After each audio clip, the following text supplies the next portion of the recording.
నిజంగా చెప్పాలంటే ఎన్టీఆర్ కెరియర్లో ఒక పెద్ద బెస్ట్ అని చెప్పొచ్చు. అంటే సినిమా చూస్తుంటే కూడా నీకు ఎక్కడ బోరింగ్ అనేది ఉండదు. స్టార్టింగ్లో మాత్రం చాలా బాగుంటుంది. అంటే కొరటా శివ ఇలాంటి సినిమా మనం ఎప్పుడు చూడలేము. అంటే ఒక విలేజ్లో మొత్తం ఒక సముద్రం కోసం ఉంటుంది సినిమా. ఈ సినిమా మాత్రం చూసినా కూడా ఒక బెస్ట్ మూవీ అని చెప్పొచ్చు. సినిమా కూడా ఒక బ్లాక్ బస్టర్ మూవీ. అంటే సింహాద్రి, ఒక ఆది, ఒక RRR తర్వాత అంటే మళ్ళీ పెద్ద బ్లాక్ బస్టర్ మూవీ అని చెప్పొచ్చు. ఫస్ట్ రోజు చూస్తే మనకు ఏం సినిమా ఇలా ఉందనిపిస్తుంది. సినిమా స్టోరీ చూస్తుంటే మాత్రం ఒక డిఫరెంట్గా ఉంటుంది. అంటే స్టార్టింగ్ పార్టే ఇంత బాగుందంటే సెకండ్ పార్ట్ ఇంకా బాగుంటుంది. ఈ సెకండ్ పార్ట్ కోసం ఎదురు చూస్తాం. సినిమా మాత్రం ఎన్టీఆర్ కెరియర్లో పెద్ద బెస్ట్ అని చెప్పొచ్చు. Block buster. అదే చెప్తున్నా, సైఫ్ అలీ ఖాన్ది ఎన్టీఆర్ది యాక్టింగ్ మాత్రం చాలా బాగుంది. అంటే ఇద్దరు పోటీ పడి యాక్టింగ్ చేసారు.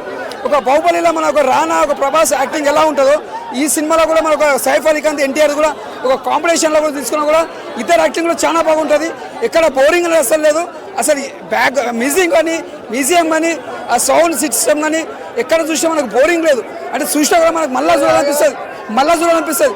ఈ సినిమా మాత్రం ఎన్టీఆర్ ఫ్యాన్స్ మాత్రం పెద్ద పండుగ చెప్తున్నా కదా. చూసినా కూడా మళ్ళా చూడాలనిపిస్తుంది.